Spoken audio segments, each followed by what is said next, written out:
Beginilah sikap seorang muslim terhadap orang miskin. Jangan lupa subscribe ya.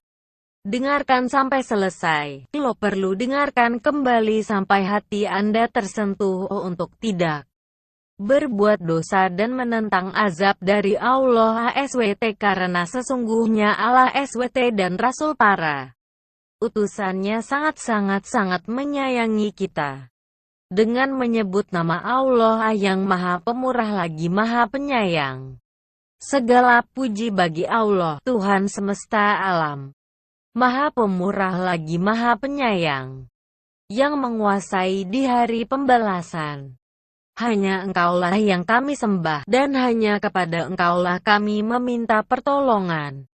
Tunjukilah kami jalan yang lurus, yaitu jalan orang-orang yang telah Engkau beri nikmat kepada mereka. Bukan jalan mereka yang dimurkai dan bukan pula jalan mereka yang sesat. Kemiskinan dalam Islam bukanlah hal hina. Meski demikian, Islam melarang umatnya meminta-minta. Di antara perbedaan yang sangat menonjol antara ajaran Islam dengan selainnya adalah cara Islam menilai kedudukan seorang manusia. Manusia yang tidak memahami hakikat Allah dan dirinya akan menilai derajat orang lain sebatas pada kekayaan yang dimilikinya. Tapi, Islam sama sekali tidak memandang manusia pada atribut dohirnya. Rasulullah Shallallahu Alaihi Wasallam bersabda, "Wahai sekalian manusia, ingatlah bahwa Rabb kalian itu satu, dan Bapa kalian juga satu. Dan ingatlah, tidak ada kelebihan bagi orang Arab atas orang Ajam, non-Arab. Tidak pula orang Ajam atas orang Arab. Tidak pula orang berkulit merah atas orang berkulit hitam.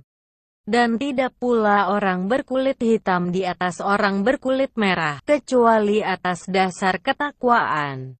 Apakah aku telah menyampaikannya?" Mereka menjawab, "Rasulullah telah menyampaikannya." Sahih Hr. Ahmad. Oleh karena itu, keadilan, kesamaan hak di hadapan hukum dan seluruh bidang kehidupan antara orang miskin dan orang kaya, pejabat dan rakyat, semuanya sama. Pernah suatu ketika Amr bin Ash menjalankan program pengembangan pembangunan kantor gubernur di Mesir. Ternyata, upaya pembangunan kantor tersebut terkendala oleh sebuah rumah reot milik seorang Yahudi. Entah kenapa si Yahudi tetap pada pendiriannya. Tidak mau rumah miliknya dibebaskan apalagi digusur demi pembangunan kantor gubernur. Amr bin Ash pun mengambil tindakan seperti awal. Melanjutkan pembangunan dan berencana menggusur rumah si Yahudi itu baik setuju maupun tidak. Menyadari hal tersebut, Yahudi itu merasa dirinya diperlakukan tidak adil. Tanpa pikir panjang, ia pun bergegas ke Madinah menemui Khalifah Umar bin Khattab guna mencari keadilan atas apa yang telah dialaminya. Si Yahudi pun menghadap Amirul Mukminin kedua itu dan dari ayah Hafsah itu. Yahudi kembali ke Mesir dengan membawa tulang yang digoreskan garis lurus oleh Umar bin Khattab. Setiba di Mesir, Yahudi itu pun bergegas menemui Amr bin Ash dan menyampaikan perihal tulang yang dipesankan Umar bin Khattab untuk dirinya. Melihat itu, keringat dingin bercucuran dari tubuh Amr bin Ash disertai badan yang bergetar. Hebat, sejurus kemudian, Amr bin Ash mencabut instruksi penggusuran rumah si Yahudi. Demikianlah sekelumit sikap pemimpin muslim terhadap orang miskin. Meskipun orang miskin itu bukan seorang muslim, keadilan dan kesamaan hak di depan hukum sangat dihormati dan dimuliakan. Hal ini karena Islam sebagai ajaran tidak menempatkan kemuliaan atas atribut kebendaan. Dan, secara langsung Rasulullah amat sayang dan cinta kepada orang-orang miskin. Rasulullah bersabda, dari Usamah, Nabi bersabda, "Aku berdiri di pintu surga.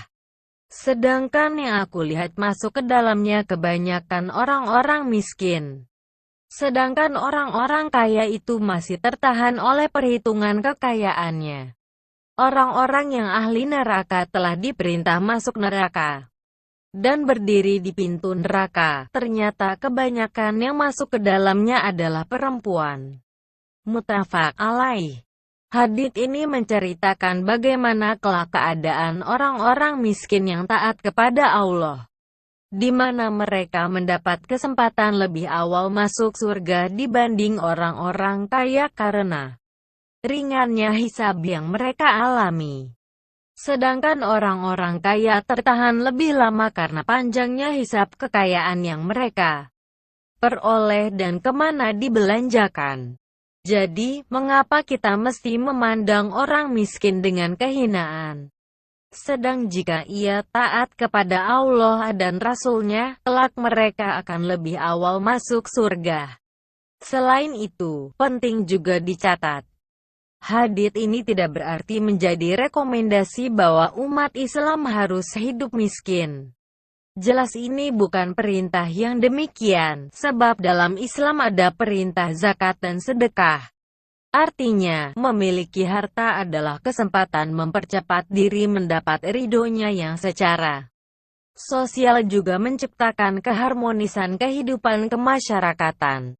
Oleh karena itu, kemiskinan dalam Islam bukan sebuah fakta yang bebas dieksploitasi dan dimarginalkan dalam tatanan kehidupan. Sebaliknya, adanya orang-orang miskin itu adalah kesempatan emas kita yang diberikan kecukupan rizki dalam bentuk kekayaan untuk juga meraih kemuliaan dari sisinya. Rasulullah Shallallahu Alaihi Wasallam menjawab, engkau memberi makan orang miskin dan memberi salam kepada orang yang kau kenal maupun tidak kau kenal. HR Al-Bukhari dan Muslim. Bahkan, Rasulullah sampai memberikan suatu hadits yang berisi pelajaran amat berarti bagi para pemimpin. Sebusuk-busuk makanan adalah makanan walimah yang hanya mengundang orang-orang kaya dan meninggalkan orang fakir, miskin. HR Bukhari dan Muslim. Jadi, jika sebuah tempat, daerah atau kota dengan sengaja orang miskinnya dipinggirkan, dianiaya, dikebiri hak-haknya, dengan beragam alasan yang dibuat-buat, maka sungguh Allah dan Rasul-Nya akan sangat murka. Rasulullah bersabda, sungguh Allah akan memberikan siksaan berat kepada orang-orang yang menyiksa orang-orang lemah. HR Muslim. Orang miskin dalam Islam. Subhanallah, betapa hebat dan indahnya ajaran Islam. Sejauh mereka umat Islam yang benar-benar teguh imannya, kemiskinan tidak akan membawa mereka pada perilaku hina dengan meminta-minta kepada manusia. Bukannya seorang miskin yang keliling meminta-minta hingga tertolak dari 1-2 biji kurma atau 1-2 suap makanan, tapi orang miskin yang sesungguhnya adalah yang tidak mempunyai sesuatu yang mencukupi kebutuhannya, dan tidak diingati, mencari perhatian orang untuk disedekahinya, dan tidak keluar meminta-minta pada orang. HR Bukhari Muslim. Kemiskinan dalam Islam bukanlah hal hina. Oleh karena itu, mari kuatkan kepedulian kita terhadap sesama, terutama terhadap hamba-hamba Allah yang diuji dengan kemiskinan. Kita jangan sampai tertipu merasa diri lebih disayang Allah hanya karena segala benda kita punya, andai pun itu ada dalam genggaman kita. Membantu mereka adalah langkah cerdas untuk selamat dunia akhirat. Rasulullah bersabda, orang yang berusaha membantu para janda dan orang miskin, bagaikan orang yang berjuang di jalan Allah. HR Bukhari Muslim. Dan, termasuk pendusta agama adalah orang yang tidak memberikan perhatian kepada orang-orang miskin. Padahal, di dalam diri orang miskin ada berkah yang sangat besar bila kita ingin berbagi kebahagiaan dengan mereka. Dan, perlu dicatat, doa orang-orang miskin yang terzalimi sangat makbul, ampuh dan dijawab langsung oleh Allah Ta'ala.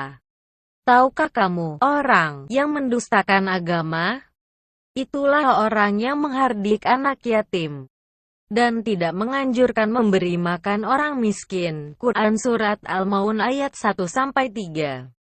Dari Abdullah bin Amr radhiyallahu ta'ala anhu, bahwa Nabi Shallallahu Alaihi Wasallam bersabda, sampaikanlah dariku walau hanya satu ayat. HR Bukhari.